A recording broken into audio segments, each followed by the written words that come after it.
নমস্কার, আমার নাম সঙ্গীতা গুপ্ত। আলু অর্জুনের সিনেমা পুষ্পা টু, ও তো তাকে বিশেষ করে হিন্দি ইন্ডাস্ট্রিতে বেশি ভালোবাসা পেয়েছে। পুষ্পা টু সিকুয়েল দেখার পর মনে হয়েছে যে পুষ্পা টু কি বানানো উচিত, এই নিয়ে আমি আলোচনা করছি। কিন্তু সুকুমার স্যার কিন্তু কাজ শুরু করে দিয়েছে, মানে পুষ্পা পার্টটি কিন্তু খুব শীঘ্রই আপনার সামনে আসতে চলেছে। এক সপ্তাহ হয়ে গেছে, অনেক লোক পুষ্পা টু দেখে ফেলেছেন। এখন সঠিক সময় হলো পুষ্পা থ্রি নিয়ে আলোচনা করার। পুষ্পা টু দ্য রামপেজ এটা তো ঘোষণা করে দেওয়া হয়েছে, কিন্তু পার্ট থ্রি বানানো কিন্তু দরকার ছিল। সহজ উত্তর আপনার সামনে নিয়ে আসবো। খবর আসছে পুষ্পা টুতে নাকি অক্ষয় কুমার থাকবে।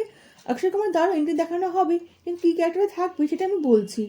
যারা পুষ্পা টু দেখেননি তাদের জন্য এই ভিডিওটা নয়, কারণ এই ভিডিওতে এমন ডিটেলে আলোচনা করা হবে, পুষ্পা টু যারা দেখেননি তাদের জন্য মুভি স্পয়েল হয়ে যাবে। আপনি নিশ্চয়ই দেখেছেন সিনেমা ট্রেলারে অনেক কিছু সিন দেখানো হয়েছে, কিন্তু সিনেমার ভিতরে কিন্তু দেখানো হয়নি। মানে ডিরেক্টর সুকুমার স্যারের মাথায় কিন্তু আইডিয়াটা অনেক দিন ধরে চলছে। এর জন্য বলছি অনেক সিন কিন্তু অসম্পূর্ণ রয়ে গেছে। এ যাওয়া পুষ্পা টুতে নয়, পুষ্পা থ্রিতে দেখানো হবে। মানে অনেক ভালো করে বলতে গেলে বলা যায় যে পুষ্পা টু হচ্ছে সেতুর মতো পুষ্পা থ্রি অব্দি এগোনোর জন্য। ফিরে যাই আমার পুষ্পা ওয়ানের স্টার্টিং সিনের কাছে, যেখানে দেখানো হচ্ছে জাপানি বিয়ে হচ্ছে, সেখানে লাল গিটার বাজানো হচ্ছে। নাইটার বলছে এটা সিনেমা শুরু না, এটা ক্লাইম্যাক্স। জাপানে পুষ্পা গল্প শুরু হয় এবং পুষ্পা ওয়ানে গুলি চালানো হয়, পুষ্পা জলের মধ্যে পড়ে যায়। যাদের মনে হয়েছে পুষ্পা মরে গেছে, ট্রেলারে সিন দেখানো হয়েছিল যেখানে পুষ্পা জল থেকে বেরিয়ে আসছে। আর আমরা এই ছবিটা দেখে ফেলেছি, তারা জানতে পেরেছে পুষ্পা জলে ডুবে যায়নি। শ্রমিক কাজ করতে কেন গেল? 20 দিনের কন্ট্রাক্টে বন্দিও থাকলো কেন? এত পাওয়ারফুল মানুষ এটা কেন করতে গেল? পুষ্পার ক্লাইম্যাক্সে শত্রু সব একসঙ্গে চলে আসবে, মানে সবচেয়ে সাংঘাতিক শত্রু প্রতাপ রেড্ডি, শ্রীনু, জল রেড্ডি সব একসঙ্গে হবে। মানে সব দল বেঁধে কারোর উপর অ্যাটাক করবে, আগে থেকে প্ল্যান করে ফেলেছে। এবার সিন্ডিকেটের নিশান হলো পুষ্পা। পুরো সিন্ডিকেটের মালিক প্রতাপ রেড্ডি তার ভাগ্নিকে মারার জন্য পুষ্পা সব শত্রু হয়ে যায়। এই পুষ্পাকে সিন্ডিকেটটা সরে থাকতে হবে, সরে দাঁড়ানোর জন্য সিএম থেকে হুমকি আসছে। পুষ্পাকে এবার নতুন দল বানাতে হবে, মানে পুরনো সিন্ডিকেট থেকে বেরিয়ে এসে বড় কিছু করতে হবে, তাহলে প্রতাপ রেড্ডিকে হারাতে পারবে। পুষ্পা সবচেয়ে বড় ডিল করার জন্য শুধু জাপানে চলে যায়, সেখানে লাল চন্দনে ফাইনাল ডিল করা হবে। পুষ্পা জাপানে গিয়ে না লাল গেটে গিফট করে দেয়, এখান থেকে যে টাকা পয়সা ইনকাম হবে তাদের নতুন সিন্ডিকেট দল তৈরি করবে, ইলেকশন টাকা পয়সা লাগাবে যাতে প্রতাপ রেড্ডি হেরে যায়। প্রতাপ রেড্ডি হেরে গেলে ইলেকশন থেকে সরে পড়তে হবে এবং মুখ্যমন্ত্রীর চেয়ার থেকে নেমে পড়তে হবে। এটা ছিল পুষ্পার প্ল্যান। এই আধা ফেটে যাওয়া নোটে যে পুষ্পা পকেট থেকে পড়লো, এটা প্রমাণ হলো পুষ্পা জাপানে গিয়ে ডিল করে এসেছিল, সেটা পূরণ করতে পারেনি পুষ্পা। এর কারণ হলো পুরনো সিন্ডিকেট দল তার উপর অ্যাটাক করে ফেলেছিল। ওয়ারিস পুষ্পা যে টিজার দেখানো হয়েছিল না, সেটা আসলে পুষ্পাতে টিজার ছিল। স্টার্টিংয়ে পুষ্পা বলেছিল না ইন্ডিয়ার মাল তো জাপানে গিয়ে পৌঁছালো, কিন্তু জাপানের টাকা তো ইন্ডিয়াতে পৌঁছালো না। এই জন্য পুষ্পা বলে যে মাল তার একটু ধরা পড়বে না, একটা কার্ডও যদি ধরা পড়ে সে শ্রমিকের কাজ করতে রাজি আছে, শ্রমিক হয়ে পরিশ্রম করে টাকা পয়সা রোজগার করবে। জাপানে যে সিনটা দেখানো হয়েছে, যেখানে যে টি শার্টটা পরে আছে এই সেম টি শার্ট পরে জঙ্গলে কাটকারের সিনটা দেখানো হয়েছে। মানে পুষ্পা নিজের কথা রেখেছে, মাল একটা ধরা পড়ে, মাল যদি সঠিকভাবে পৌঁছায়, পুষ্পা নিজে কন্টেনারে 40 দিন বন্দি থেকেছে, মালপত্র সুরক্ষিতভাবে পৌঁছে দিয়েছে। সবার কাছে প্রশ্ন হলো ক্লাইম্যাক্সে যে সিন দেখানো হয়েছে যেখানে বোম ব্লাস্ট করানো হচ্ছে, সে লোকটা কে? যে পুষ্পস্তবকটা দেখানো হয়েছে, যে আদব স্কার্পটা দেখানো হয়েছে তার পুষ্পস্তবকের ভিতরে, সেটা তো সবাই দেখেছে কিন্তু সবাই ইগনোর করে গেছে। আর একটা জ্বলে যাওয়ার রেডিওটা দেখানো হয়েছে, সে 99% লোক ইগনোর করে গেছে। আর 99% লোক বললো ভগৎ সিং শেখাওয়াতের রেডিও, যে আগুন থেকে বেঁচে যাওয়ার জন্য সে প্রাণে পুষ্পাকে বন্দিতে ফিরে আসছে, এটার জন্য দেখানো হয়েছে। এটা হতে পারে যে টেলারে ভগৎ সিংয়ের এমন কিছু সিন দেখানো হয়েছে যে সিনেমার ভিতরে দেখানো হয়নি।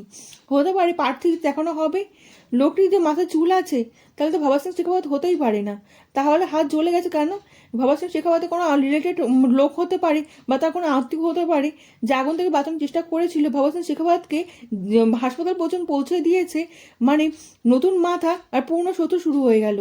মানে একটা ভিডিও ভাইরাল হচ্ছে না, যেখানে লাল চন্দন কাঠ জ্বলছে দেখানো হচ্ছে সামনে, কিন্তু তাকে বাঁচানোর জন্য পুলিশের অনেক চেষ্টা করছে।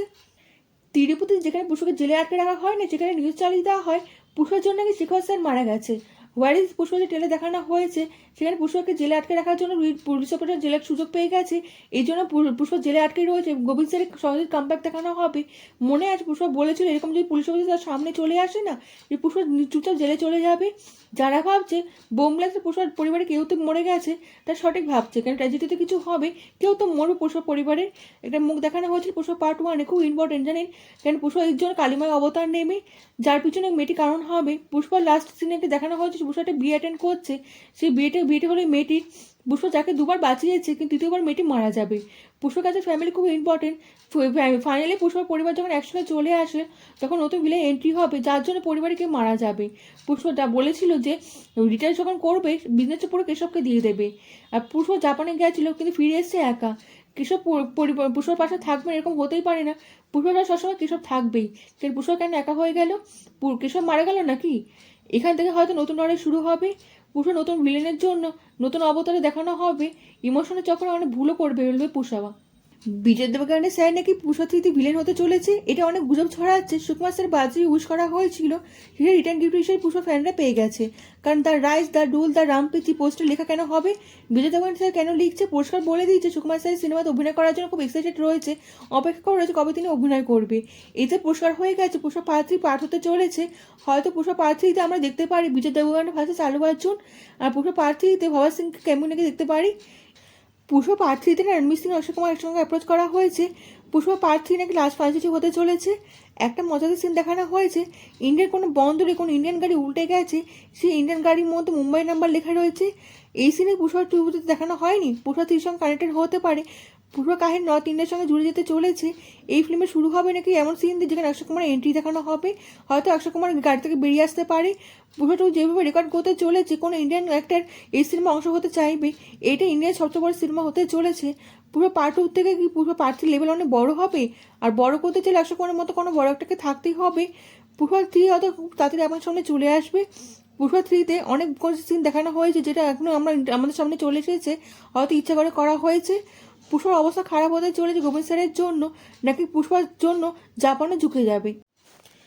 কেমন লাগলো ভিডিওটা কমেন্টের মাধ্যমে জানান। আপনার কমেন্ট আমার কাছে অনেক মূল্যবান। আপনি লাইক ও সাবস্ক্রাইব করে দেবেন এবং দেশ বিদেশের বন্ধুর সঙ্গে ছড়িয়ে দেবেন। দেখা হচ্ছে পরবর্তী ভিডিওতে। ভালো থাকবেন।